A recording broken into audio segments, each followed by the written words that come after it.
Maze Runner: The Dead Cure, directed by Wes Ball and starring Dylan O'Brien, Kaya Scodelario, and Thomas Brody Sangster, and this is the third and final installment to the Maze Runner franchise. Before going to the movie, I would like to say that I do enjoy the Maze Runner franchise, the first two movies.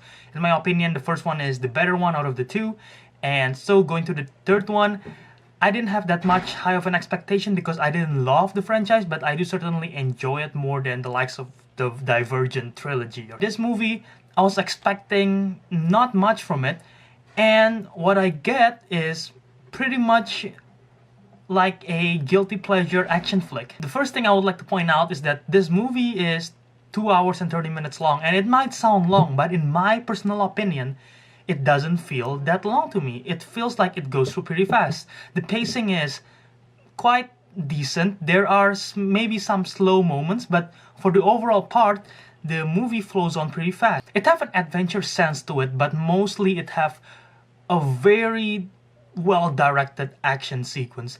This movie have several action sequences, which in my opinion is fantastic. Wes Ball definitely know how to direct action movies, action sequences.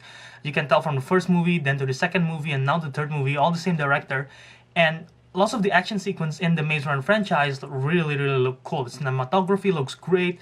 So I really praise Wes Ball in terms of the cinematography and the action.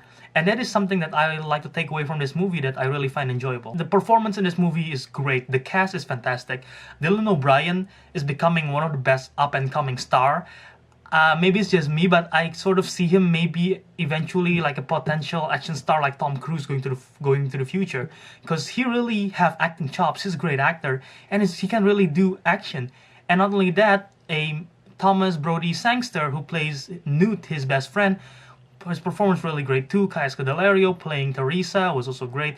Everyone in this movie, Aidan Gillen, everyone was fantastic in my opinion. The performance, none of them have horrible performance, and the storyline it might be messy. There are several plot holes that I do notice from time to time, and I would say that the storyline can be predictable. I actually predict in the cinema watching my friends, and I actually predict like, oh, this is gonna happen, oh, this is gonna happen, and it does came through. My prediction does came through, but it doesn't really bother me too much because how they delivered those story plots, those events, those scenes, the way how they make it come together, it was a good way of the what am I trying to say, of the way how they do it is good. So it doesn't really bother me too much of what's it about because how they do it is well done. Now, some people might argue saying that, oh, this movie is too long, oh, the action was alright, oh, it's not as good as the other two,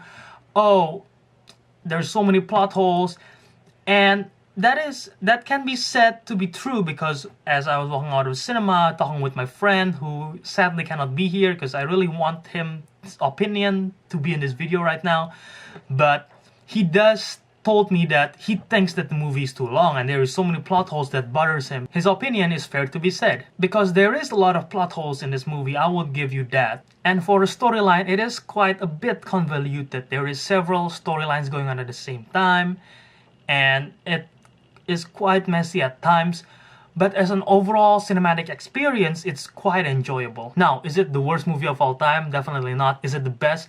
Definitely not also. I would say this movie is definitely in the terms of guilty pleasure movie. It's definitely an action flick that you could enjoy with your friends and possibly have fun. What I like about this movie is that it has stakes. It has real stakes in terms of their characters, in terms of the storyline, and it is something that I find really interesting and enjoyable to watch, because if there is no stakes, then you couldn't care much less about the characters, but the character development are really fleshed out in this movie, and which is why the stakes is really well done, and it makes the story progress, and it really impacts the action.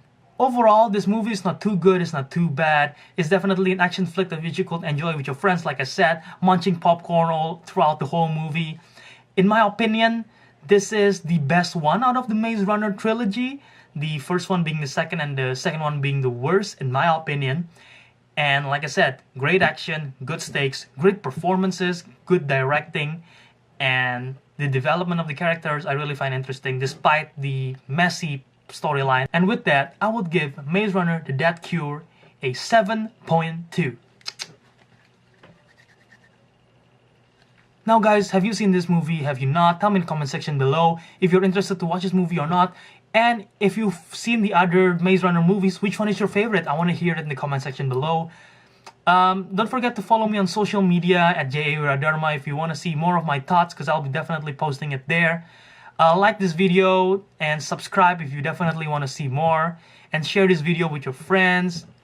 Make some conversation. That is my goal here. I just want to people make conversation and spark. And look forward tomorrow, or depends when this video got uploaded, because I'll be recording my live reaction to the Schmodown Awards, the 2017 Movie Trivia Schmodown Awards. That's going to be definitely awesome.